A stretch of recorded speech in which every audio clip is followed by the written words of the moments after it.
नमस्कार। हम लोग सूरदास जी के वियोग वर्णन से संबंधित पद पढ़ रहे थे। पिछला पद हमने पढ़ा, मधुकर श्याम हमारे चोर। कृष्ण ने गोपियों का हृदय चुरा लिया, फिर वे ब्रज छोड़ करके मथुरा चले गए और सुध भूल गए। लंबे समय बाद में उन्होंने अपने एक मित्र उद्धव को गोपियों को समझाने के लिए भेजा। ये प्रसंग उस कथा प्रसंग था, वो चल रहा था इस पद में। अब दूसरा पद हम पढ़ेंगे, आँखियां हरि दर्शन की प्यासी। गोपियां उद्धव के सामने अपनी व्यथा रख रहे हैं।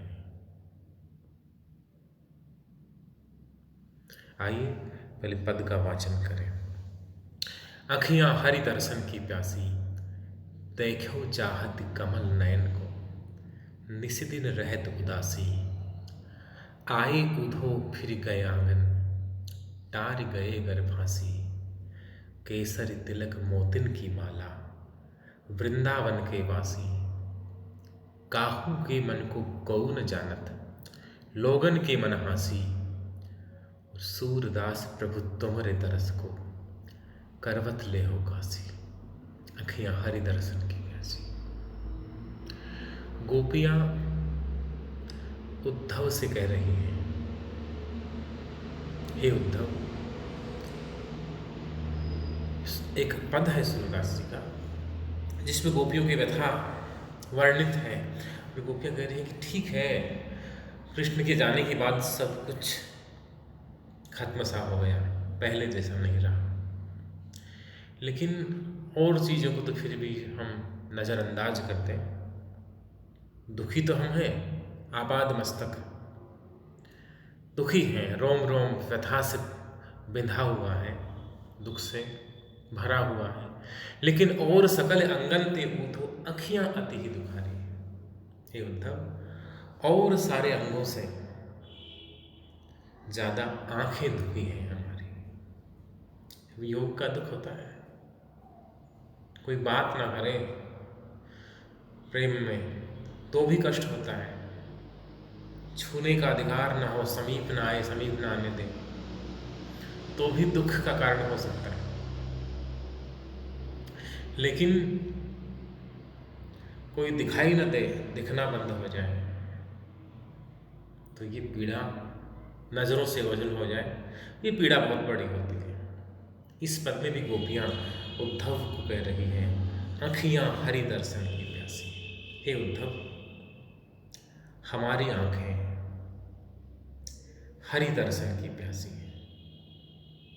उद्धव क्या कर रहे हैं? जब से आए हैं उद्धव, तब से गोपियों को समझा रहे हैं कि कृष्ण को भूल जाओ, कृष्ण का प्रेम है, इसे विस्मृत कर दो, भूल जाओ। निर्गुण ब्रह्म की साधना करो। जो निर्गुण ब्रह्मण जो कण कण में व्याप्त है, लेकिन जिसे हम देख नहीं सकते, जिसे छू नहीं सकते, उस निर्गुण ब्रह्म की साधना करो। कृष्ण उसी निर्गुण ब्रह्म के सगुण अवतार है।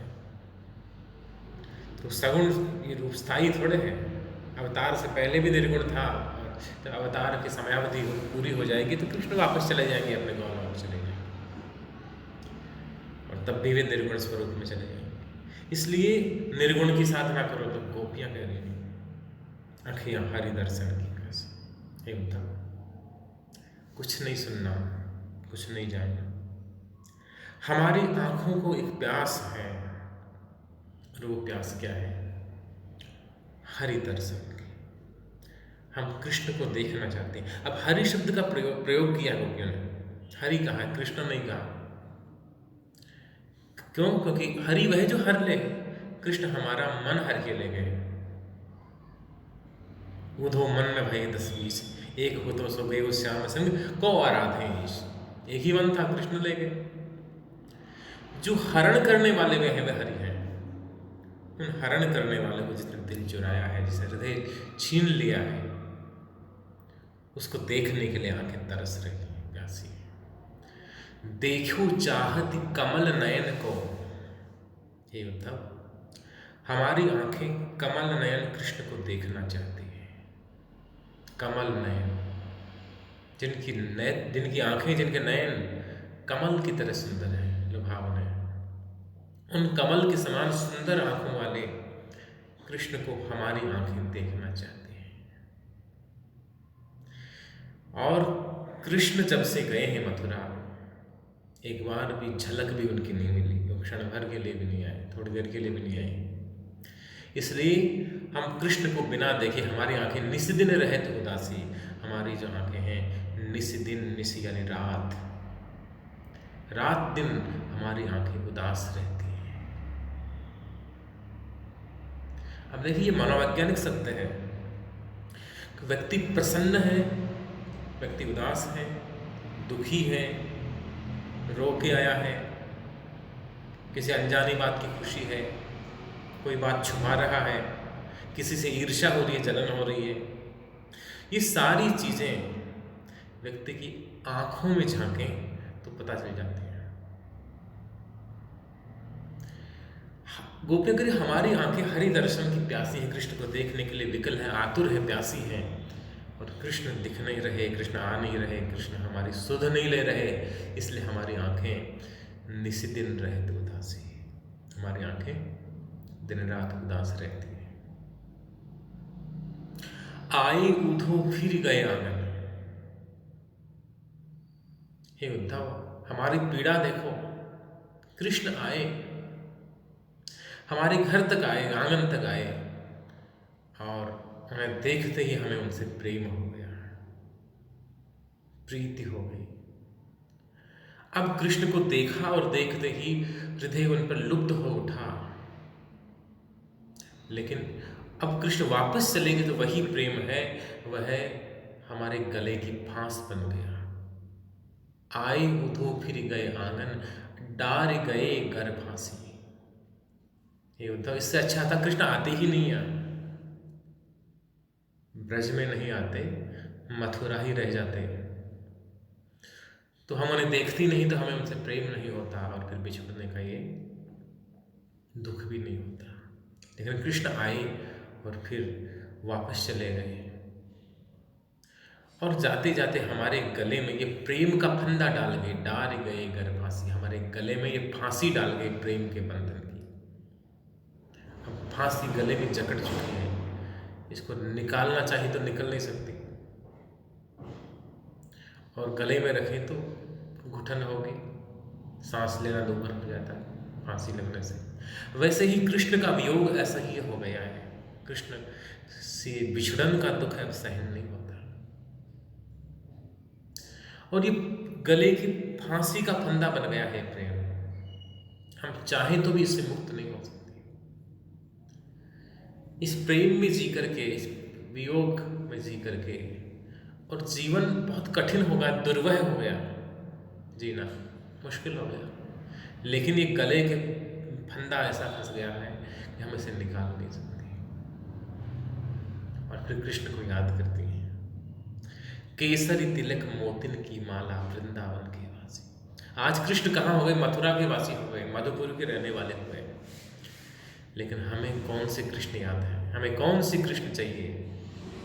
केसर तिलक, जिनके माथे पर केसर का तिलक लगा, मोतिन की माला, जिनके गले में मोतियों की माला, और वृंदावन के वासी, जो वृंदावन के रहने वाले। मथुरा वासी कृष्ण नहीं, बहुत बड़े कठोर हैं, लेकिन जब जो कृष्ण वृंदावन में रहा करते थे वे बड़े उदार थे, बड़े दयालु थे, बड़े सहृदय थे, सबके सुख दुख में काम आते थे, हर एक की पीड़ा से द्रवित होते थे। मथुरा वाले कृष्ण हैं, जब मथुरा चले गए हैं सुध ही नहीं लेते, बहुत बड़े हो गए। लेकिन क्या करें उद्धव, जब तक कृष्ण हमारे पास थे तब तो हम वृंदावनवासी थे, तब तक तो बड़े अच्छे थे, और उस अच्छेपन से हमारे हृदय में उनके प्रति प्रेम उत्पन्न हुआ। लेकिन क्या किया जाए, काहू की मन को कोहू न जानत, किसी के मन को कोई नहीं जान सकता, किसी के मन में क्या पल रहा है, क्या चल रहा है, इस बात को कोई नहीं जान सकता। हमारे साथ भी यही हुआ, हमें लगा कि कृष्ण भी हमें प्रेम करते हैं, चाहते हैं, हम भी उनसे प्रेम करने लगे। लेकिन कृष्ण तो बड़े कठोर निकले, हमें छोड़ के चले गए, फिर सुध ही नहीं ली। काहू के मन को न जानत, लोगन के मन हंसी। अब लोगों के को तो हमारे मन की स्थिति पर हंसी आती है, लोग मन ही मन हम पे हंसते हैं। वे हमारी पीड़ा को नहीं जानते, हमारे दुख को नहीं जानते, सिर्फ हंसी उड़ाते हैं।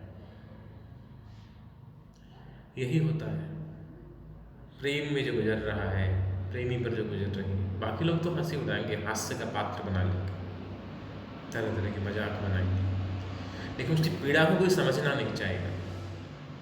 काहू के मन को न जानत, लोगन के मन हंसी। लोगों की दृष्टि में हम हंसी का पात्र बन गए हैं। वो सूरदास प्रभु तुमरे दरस को, करवट ले हो काशी। गोपियां अंत में उद्धव को भूल जाती है।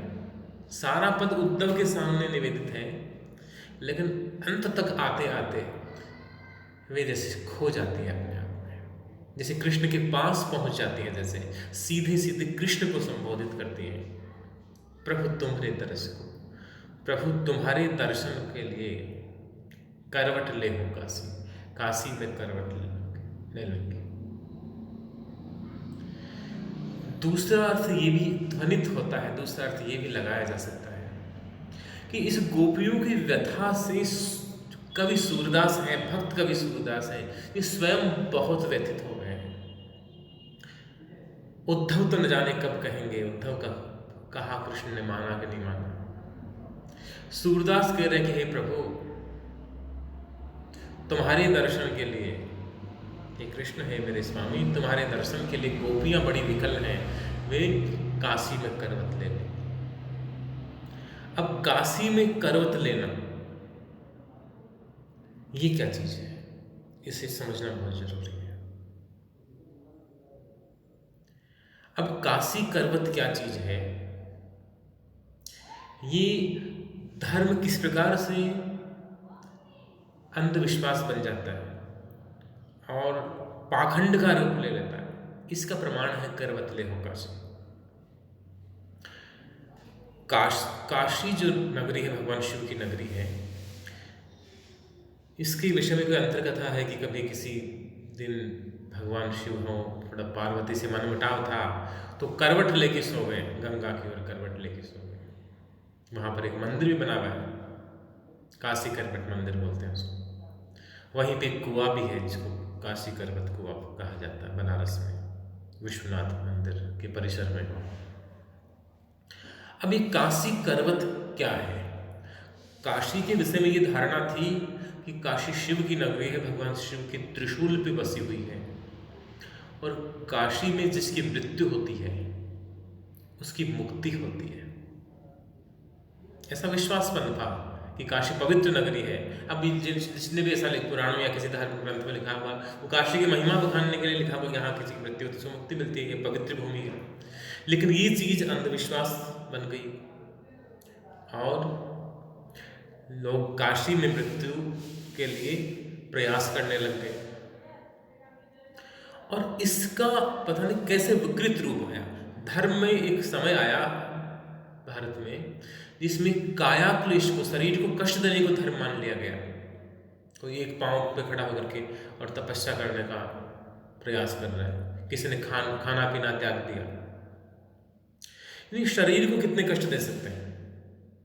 किसी ने जीते जी समाधि ले ली, जिंदा ही मिट्टी में दफन हो गए, जबकि होना ये चाहिए कि ये जीवन ईश्वर से मिला है, ईश्वर का वरदान है, तो इस जीवन का सम्मान करना चाहिए। लेकिन इसका उलट होने लग गया। ईश्वर द्वारा दिए गए इस जीवन का अपमान करके मृत्यु को अकारण गले लगाने का प्रयास होने लग गया। और उसी सिलसिले में एक बड़ी दर्दनाक मौत का तरीका प्रचलित हुआ। ऐसा विश्वास था कि काशी में जिसकी मृत्यु होती है वो तर जाता है, मोक्ष हो जाता है, उसका सीधा स्वर्ग में पहुंचता है। तो जो साधक थे या जो धर्मभीरु लोग थे, धर्मभीरु और धार्मिक होने में अंतर है। जो धर्म में आस्था रखता है वो धार्मिक है, लेकिन जो धर्म के नाम से डरता है, नहीं ऐसा करूंगा पाप लग जाएगा, ऐसा नहीं करूंगा ये हो जाएगा, ऐसा हो जाएगा, ये धर्म भीर होता है। तो धर्म का स्थान धर्म भीरुता ने ले लिया। काशी में मरने से मुक्ति मिलती है, ये बात इसलिए लिखी गई, इसलिए प्रचारित की गई कि काशी की पवित्रता बनी रहे, काशी जो तीर्थ स्थल है उसके प्रति लोगों की आस्था बने। अब मृत्यु स्वाभाविक आएगी तो ठीक है, कोई अपने समय से मौत आई तो ठीक है, लेकिन जानबूझ के वहां जाके मर जाना, आत्महत्या कर लेना, ये तो गलत है। और फिर ऐसा रूप प्रचलित हुआ इसका कि काशी में आए और आकर के करवत क्या होती है, लकड़ी चीरने का, बड़े जो वो आरी होती है लोहे की, बड़ी बड़े लकड़ी के जो ये क्या बोलते शहतीर जिसको बोलते हैं, उनको लकड़ी से चीरा जाता है आरे से। करवत जिसको करोती कहा जाता है, जो बढ़ई है लकड़ी काटने के लिए इसको काम में था, वो करवत है, करोती है। लोग क्या करने लगे कि काशी में आकर के और अपने शरीर पर करोती चलाकर आत्महत्या करने लग गए। बैठ गए, हाँ हम भक्ति कर रहे हैं या हमें मुक्ति चाहिए, काशी में आ गए और करोती से अपने शरीर को कटवाने लग गए।